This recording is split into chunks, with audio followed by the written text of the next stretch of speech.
শীতের আমেজে পিঠেপুলি খাওয়ার মজাই কিন্তু অন্যরকম।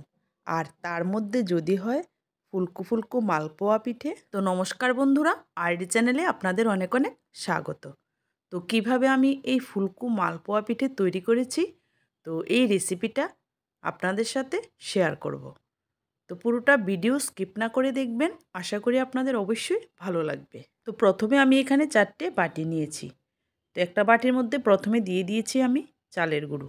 তো চালের গুঁড়ো পরিমাণটা এখানে থাকবে বেশি। তো চালের গুঁড়োটা আমি নিয়েছি এখানে প্রায় 250 গ্রাম। তারপরে আমি নিয়ে নেব সুজি। তো সুজিটা এখানে 200 গ্রাম নিয়েছি। তারপর আমি নিয়ে নেব ময়দা। তো ময়দাটাও আমি নিয়েছি এখানে 200 গ্রাম। তারপর আমি নেব চিনি। তো চিনিটা আমি নিয়েছি এখানে 300 গ্রামের মতো। তো প্রত্যেকটি উপকরণের মাপ আমি সঠিকভাবে নিয়ে নিয়েছি। তো আপনারাও চেষ্টা করবেন এরকম সঠিকভাবে নিয়ে নেওয়ার জন্য, তাহলেই মালপোয়াটা ফুলকো ফুলকো হবে, আর উপরের অংশটা হবে মুচমুচে, আর ভিতরটা হবে অনেকটাই নরম, আর খেতে হবে দারুণ স্বাদের। তো এখানে আমি প্রথমে বড় একটি বাটি নিয়েছি। তো এর মধ্যে প্রথমে দিয়েছি চালের গুঁড়ো, তারপর দিয়ে দিয়েছি সুজি, তারপর দিয়ে দিয়েছি ময়দা। তো এখন সবগুলো উপকরণ হাত দিয়ে ভালো করে মিশিয়ে নেব। তো ভালো করে মেশানো হয়ে গেলে এর মধ্যে আমি দিয়ে দেব 1 চামচ পরিমাণ বেকিং পাউডার আর স্বাদ মতো নুন। তো নুনটা দেওয়ার পর এখন আমি চিনিটা ঢেলে দেব। তো চিনিটা দেওয়ার পর জল দিয়ে দেব। তো জলটা এখানে নর্মাল জল, কোনো গরম জল নয়। তো অল্প অল্প জল দিয়ে ভালো করে মেখে নেব, যাতে একটুকু দলাভাব না থাকে। তো জলটা একেবারে ঢেলে দেওয়া যাবে না, অল্প অল্প করে জল দিয়ে ভালো করে মেখে নিতে হবে। তো আমি যে ব্যাটারটা রেডি করছি, তো ব্যাটারটা বেশি ঘনও হবে না, আবার বেশি পাতলাও হবে না। ঠিক এরকম একটা ব্যাটার কিন্তু তৈরি করে নিতে হবে। তো আপনারা দেখে অবশ্যই বুঝতে পারছেন আমি ব্যাটারটা ঠিক কীরকম তৈরি করে নিয়েছি। তো ব্যাটার আমার এখানে রেডি হয়ে গেছে। এখন আমি চুলার মধ্যে কড়াই বসিয়ে দিয়েছি, আর কড়াইয়ের মধ্যে দিয়ে দিয়েছি সাদা তেল। তো এখন একটা হাতা দিয়ে ওই হাতার মধ্যে 1 চামচ পরিমাণ ব্যাটার আমি নিয়ে নেব। তো নিয়ে ওই তেলের মধ্যে দিয়ে দেব। চুলার আঁচটা আমি এখানে মিডিয়াম রেখেছি, কারণ তেলটাও কিন্তু এখানে মিডিয়াম টেম্পারেচারের হতে হবে। তা না হলে পিঠাটা দেওয়ার সাথে সাথে কিন্তু ছড়িয়ে যাবে।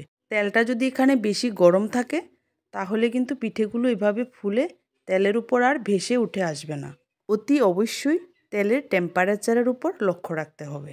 মালপোয়া পিঠে বানানোর এই ছোট ছোট টিপসগুলি অবশ্যই ফলো করবেন, তাহলে আপনার পিঠে কিন্তু ফুলকোও হবে, আর দেখতেও সুন্দর হবে, আর খেতে তো অনেকটাই সুস্বাদু হবে।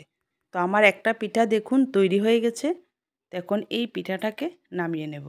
এই দেখুন কতটা ফুলেছে, আর দেখতেও কিন্তু ভারী সুন্দর হয়েছে। পিঠাগুলিকে আমি এখানে কড়া করে ভাজিনি।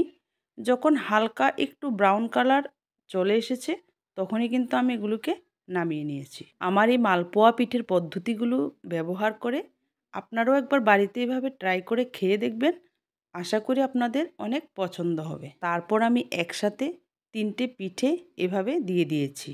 তো প্রথমে একটা দিয়েছি, তো একটা যখন একটু হয়ে যাবে তারপর আরেকটা দিয়েছি, তারপর আরেকটাও যখন একটু হয়ে গেছে তারপর আরেকটা দিয়ে দিয়েছি। তো এতে করে সময়টা অনেকটা কিন্তু কম লাগে। এভাবে আমি সবগুলো পিঠেই কিন্তু তৈরি করে নিয়েছি। এখন আমি আপনাদের দেখাবো যে পিঠেগুলো ঠিক কীরকম হয়েছে। তো পিঠের উপরের অংশটা অনেকটাই কিন্তু মুচমুচে হয়েছে, আর ভেতরের অংশটা হয়েছে একেবারেই নরম।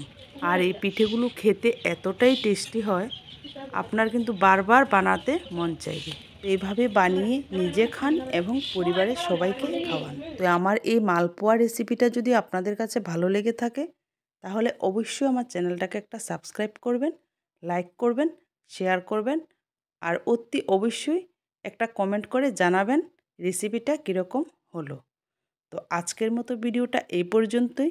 ভালো থাকবেন সবাই, সুস্থ থাকবেন।